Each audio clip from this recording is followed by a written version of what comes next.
In today's video, we will be going over the 50% rule and how it can help you make better decisions when investing in real estate. By the end of this video, you will know exactly what the 50% rule is, how to implement it, and why it's so important. What's up, everybody? Welcome back to my channel. If you are new here, my channel is all about real estate education and my journey to financial independence through real estate investing. So if that's something that you're interested in, consider subscribing to my channel below. If you are new to the real estate investing world, the 50% rule basically estimates the potential expenses you should have when owning a rental property. This rule suggests that your operating expenses should be about 50% of your gross rental income. For example, let's say you purchase a rental property that brings in $1,500 a month in gross rent. By implementing the 50% rule, you would have $750 allocated to the operating expenses of that property every single month. The other $750 would be the net income to you every single month. By factoring in the operating expenses, that should leave you with about $750 of net profit every single month. Now, it's really important to know that the 50% rule does not allocate for your mortgage payment every single month. So once you implement the 50% rule and you get your net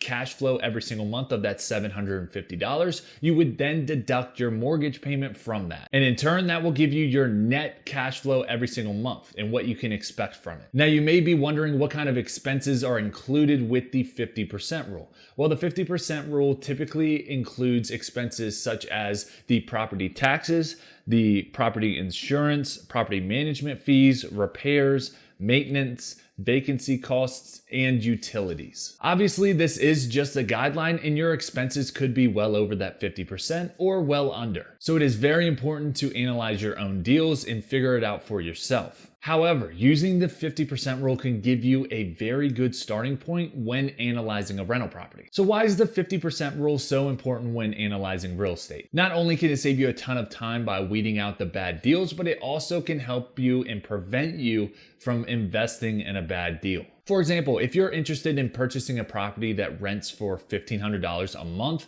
and the operating expenses are well over $1,000, that leaves you with such little money coming in to pay for your mortgage, and you might even be losing money every single month by doing that. So if you were to implement the 50% rule before analyzing this deal, you would know it's a bad one and you can move forward, or you can adjust the purchase price lower to where it may make sense. The 50% rule could also help you from underestimating your expenses each month. If you do not factor in all your expenses, then you may end up with a property that has a lot more expenses than cash flow, losing you money every single month. Altogether, the 50% rule is a great guideline to use when investing in real estate so that you know exactly what you're getting into and you don't overpay for a property. Because at the end of the day, we do not want to purchase a property that does not cash flow. And although it's not set in stone as a rule that you have to use, it's just a good guideline to have. Just remember to factor in all your expenses when using the 50% rule, and that your mortgage does not get taken out when using the 50% rule. You will have to take that out from the other half of the 50% of net profits. And by doing that, you'll be on your way to making better decisions when investing in real estate. Thanks for watching. I hope this was informative and you learned something. Please remember to go down and like and subscribe to my channel.